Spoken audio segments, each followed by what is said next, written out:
Hi, I'm the Scrub and you're here for one reason. Well, it looks like something else has come up from the depths over on the Maelstrom Yellow Jackets, and yet again, they are sending in one person to perform pest control. We really should be paid more for this. But luckily you're not stupid and you've rounded up 3 other people. Don't worry, they also aren't being paid.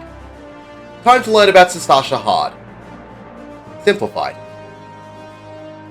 Pull to the wall, kill everything. When everything has been defeated, the door will automatically open. Pull to the pump, kill everything. Interact with the pump and the lake will drain to reveal the path. First boss time. If you get tethered to the boss, this is a passable prey marker. After a short time, the boss will stun you for 8 seconds, suck you in, and damage you. When the boss shoots slime in the air, you will need to spread out as the boss will drop small point-blank AoE slime balls on non-tank party members. A dot tick is inflicted to anyone hit by it. Healers need to attune to these dot ticks as soon as possible for what comes next. The boss will turn to a random party member and start casting Tail Screw. This will reduce the player's health to 1, but the cast is stunnable. If the player chosen has a dot tick still on them, they will die. When you get the boss down below 35%, it will get a haste and damage up buff for the rest of the fight. The boss will repeat mechanics until it's defeated. In the next area, 3 mobs will burst out from the sand. Kill everything. Then the wall will crumble and 3 crabs will appear. You can kill them here. As you come around the bend, you'll see 3 mobs with a bunch of green orbs floating slowly towards the mob in the middle. If these green orbs reach her, they will heal her for about 1/3 of her health. If you kill the green orbs, they explode in a large but small damaging AoE and not heal the wench. The wench doesn't have an aggro meter and also won't move from the middle of the room. Once the wench dies, the green orbs will disappear. Kill everything. The gate will open and you'll come to another room with the same 3 mobs and floating green orbs. Mechanics are the same as the previous room. Kill everything. Head through to the next door and interact with it to open it, and it's second boss time. The 3 ads have different attacks. The guard will attack in a point blank AoE, the boy will attack with a narrow straight line AoE, and the leech will use ranged attacks. Kill the ads. The boss's tank buster Hornswaggle is a cleave, so don't stand with the tank. At times the boss will run to a random party member and knock them back. He will then turn around and target a different player with crosshairs. For every shot the boss gets off on the targeted player, he will get a stacking damage up for 30 seconds. This will rapidly increase his damage dealt. Party members will need to damage the boss enough until he exclaims that he is missing his attacks. This will cause the damage stack to drop off. It can be very easy to get overwhelmed and die from this mechanic, so make sure you focus the boss when he targets someone. The boss will repeat mechanics from here. Once you get the boss down to approximately 65%, he will spawn more ads. It's the same 3 from the beginning of the fight and are easily defeatable. When you get the boss below 30%, he will spawn more ads, but this time there is also a slave. The slave will jump to a random player and bind them in place. Kill the slave to free the player. Kill the ads. Once the boss reaches 10%, he will run away from the fight and summon several more ads, many of which are slaves. Try and group up so you can AoE the slaves down once they bind to everyone. Once all these ads have been defeated, the arena door will open. Head down the path until you come to a closed door. Kill the 2 ads and the door will open. This last pull, you can either pull the first 2 packs and then the following single pack, or if you feel confident enough with your gear, you can pull and kill everything. When everything is dead, the first mate will appear. As his health lowers, he will spawn more ads. Kill everything. The first mate will also holmgang and tether himself to one party member. He cannot be killed while he has holmgang up, but that isn't for long. Final boss time. If you've been doing these dungeons in order, this boss might seem familiar to you. When you pull the boss, tentacles and arms will appear. The arms will do cleaving attacks and the tentacles will do ranged attacks. If you get too close to a tentacle, it can stun you and throw you into the middle where you'll be hit by Ink Jet, which is a large AoE around the Kraken. Ink Blot is a point-blank AoE below where a random party member is standing. If you get hit by either Ink move, it will inflict the Assunerable debuff Blind for 7 seconds. The tentacles, although annoying, can be largely ignored. However, you will need to burn down the arms. After a short while, the Kraken will cast the move Stranger Tides. When the Kraken finishes this cast, a twister will spawn for every arm that is still alive. The twisters will then immediately explode and you will more than likely wipe, especially if you don't have decent gear and you've left enough arms alive. From here, the Kraken will repeat mechanics until it's defeated. When you get the boss below 75%, the Kraken will increase the number of arms from 2 to 4. If he ends up spawning 6 arms and no tentacles, the arms will have a lot of damage and knockbacks going out. To combat this, we will move to a corner close to the boss and eliminate the closest arm to get through this phase. Make sure you use the limit break and congratulations, you have beaten Sastasha